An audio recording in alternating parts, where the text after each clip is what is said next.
नमस्कार दोस्तों। कानपुर के हनुमंत विहार खाड़खेड़ा का एक मकान। इस मकान में पुलिस वालों की भीड़ और कमरे में रखे बेड बॉक्स के अंदर और बाहर से बरामद हुई दो लाशें। मौके इबादत पर मौजूद मकान के बाहर लगे सीसीटीवी कैमरे में करीब एक हफ्ते पहले कैद कुछ तस्वीरें सामने आती हैं, जिसमें एक नौजवान इत्मीनान से घर से बाहर निकलता हुआ दिखाई देता है। घर से बाहर निकलकर गलियों से आता हुआ नजर आता है। फिर सीसीटीवी फुटेज के रिकॉर्ड होने के 4 दिन बाद कानपुर से 269 किलोमीटर दूर मध्य प्रदेश के सतना जिले से एक होटल से एक नौजवान के सुसाइड नोट की तस्वीर सामने आती है। यूपी के कानपुर से एमपी के सतना तक इन घटनाओं का कनेक्शन जब सामने आया तो कानपुर से लेकर सतना तक पुलिस वालों का भी दिमाग घूम गया। यह एक डबल मर्डर और सुसाइड की ऐसी उलझाने वाली कहानी थी जिसकी कड़ियों को सुलझाने में पुलिस के भी पसीने छूट गए। लेकिन जब तक पुलिस पूरी कहानी से पर्दा उठा पाती, तब तक कातिल ही खुद और खुद पुलिस और कानून के हवाले कर दिया। लेकिन जिंदा नहीं, मुर्दा। दरअसल रिटायर फौजी अभिमन्यु ने अपना यह मकान एक किन्नर काजल को किराए पर दे रखा था। काजल यहाँ अपने 12 साल के मुंह बोले बाई के साथ रहती थी। 10 अगस्त की शाम तक यहाँ पर सब नॉर्मल था, सिवाय इस बात के कि इस मकान के आसपास के लोगों को रह रहकर बदबू आ रही थी। लेकिन 10 अगस्त की रात के करीब इस मकान से जो खबर बाहर आई, उससे आसपास के लोग दंग रह गए।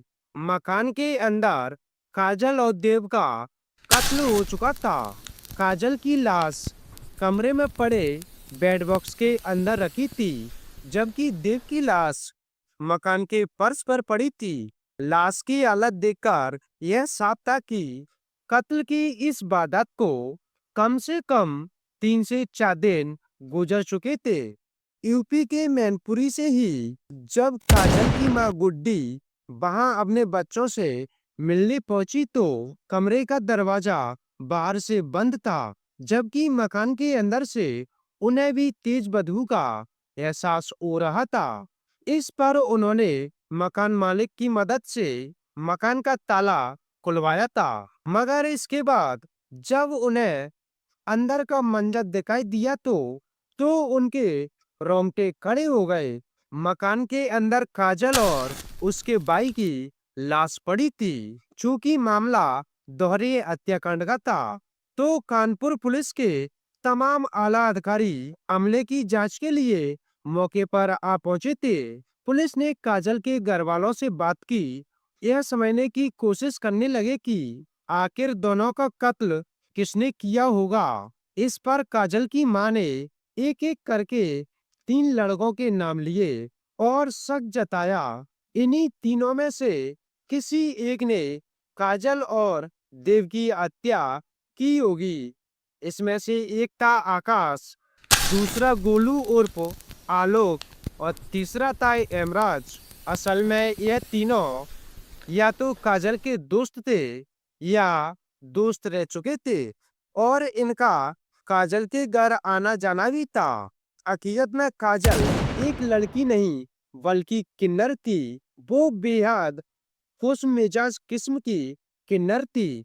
वैसे तो शुरू में उसके हाव भाव लड़कों जैसे थे, लेकिन काजल को यह पसंद नहीं था कि कोई उसे किन्नर या लड़का बुलाए, इसलिए उसने किन्नर से लड़की बनने के लिए मुंबई में प्लास्टिक सर्जरी भी कराई थी। इन दिनों वो घूम घूम कर डांस परफॉर्मेंस किया करती थी। सोशल मीडिया से लेकर स्टेज तक उसकी अच्छी खासी फैंस फॉलोइंग थी। यहाँ तक कि वो अपनी कमाई से कानपुर में ही एक फ्लैट खरीदने की तैयारी कर रही थी और उसने इसके लिए 5 लाख रुपए का एडवांस चुका रखा था। लेकिन इससे पहले उसकी जिंदगी के बाकी अरमान पूरे हो पाते, कातिल ने उससे उसकी जिंदगी ही छीन ली। मामले की जांच कर रही पुलिस ने अब मौके इबादत के आसपास लगे सीसीटीवी फुटेज को चेक करना शुरू किया। अपने घर के बाहर नजर आई थी। इसी रोज वो आखिरी बार अपने घर से सब्जी खरीदने के लिए अपने घर से निकली थी। लेकिन इसके बाद सीधे 10 अगस्त को उसकी मौत की खबर सामने आई। लेकिन अब सवाल यह था कि आखिर आकाश, गोलू उर्फ आलोक और एमराय से काजल की मौत का क्या कनेक्शन था?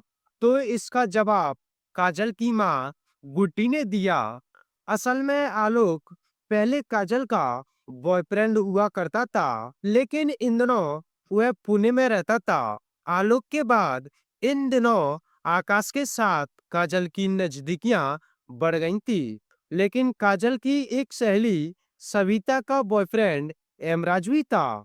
एमराज भी अब काजल के करीब आना चाहता था और एमराज काजल के घर आया जाया करता था। ऐसे में ये तीनों लड़के शक के घेरे में आ चुके थे।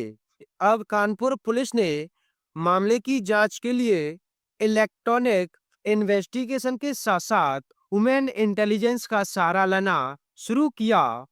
पुलिस सीसीटीवी फुटेज की जांच तो कर ही रही थी। पुलिस को मौके इबादत से गायब हुए काजल के मोबाइल की तलाश थी।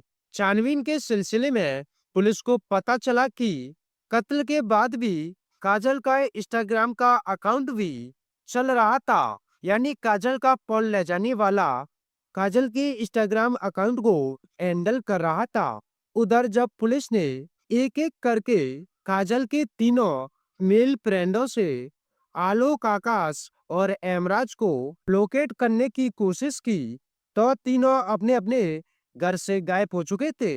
अब पुलिस को लगने लगा कि वो ना वो इन तीनों का काजल के कत्ल से कोई ना कोई कनेक्शन जरूर है। इससे पहले पुलिस काजल और देव की कत्ल की पहली को सुलझा पाती, तब तक सतना से आई सुसाइड की खबर ने कानपुर पुलिस को भी चौंका दिया। सतना के सिद्धांत होटल के कमरे में फंदे से लटक कर जिस नौजवान ने अपनी जान दी थी, वो और कोई नहीं, वो काजल का मौजूदा बॉयफ्रेंड आकाश ही था। जी हाँ, वही आकाश जो काजल और देव के कत्ल के बाद से गायब चल रहा था। सतना पुलिस को जब होटल के कमरे से एक नौजवान की खुदकुशी की खबर मिली, तो पुलिस वहां पहुंचकर जांच शुरू कर देती है। और इसी जांच में न सिर्फ आकाश की पहचान का पता चला, बल्कि यह भी पता चला कि यह आकाश ही था जिसने काजल और देव की जान ली थी। आकाश के कमरे से पुलिस को एक सुसाइड नोट भी मिलता है। आकाश ने अपने सुसाइड नोट में लिखा था कि काजल और उसका भाई आकाश को लंबे समय से ब्लैकमेल कर रहे हैं, जिससे वो परेशान हो चुका था। असल में आकाश के साथ काजल के बड़े करीबी रिश्ते थे। काजल जिस मकान में रहती थी, उसकी एक चाबी आकाश के पास भी रहती थी। यहाँ तक कि कुछ दिन पहले जब काजल कानपुर के नौवस्ता में एक फ्लैट खरीदने के लिए एडवांस में 5 लाख रुपए देने गई थी, तब भी आकाश उसके साथ गया था। मगर अब आकाश काजल से पीछा छुड़ाना चाहता था और काजल आकाश को किसी भी कीमत पर छोड़ने को तैयार नहीं थी। काजल से दूर भागते आकाश को काजल और उसका भाई देव लगातार ब्लैकमेल कर रहा था, जिससे वो पूरी तरह परेशान हो चुका था। जिसके बाद उसने उन दोनों की हत्या कर दी और फिर खुद को भी खत्म कर दिया। पुलिस की माने तो आकाश ने अपने सुसाइड नोट में इस बात का भी जिक्र किया था।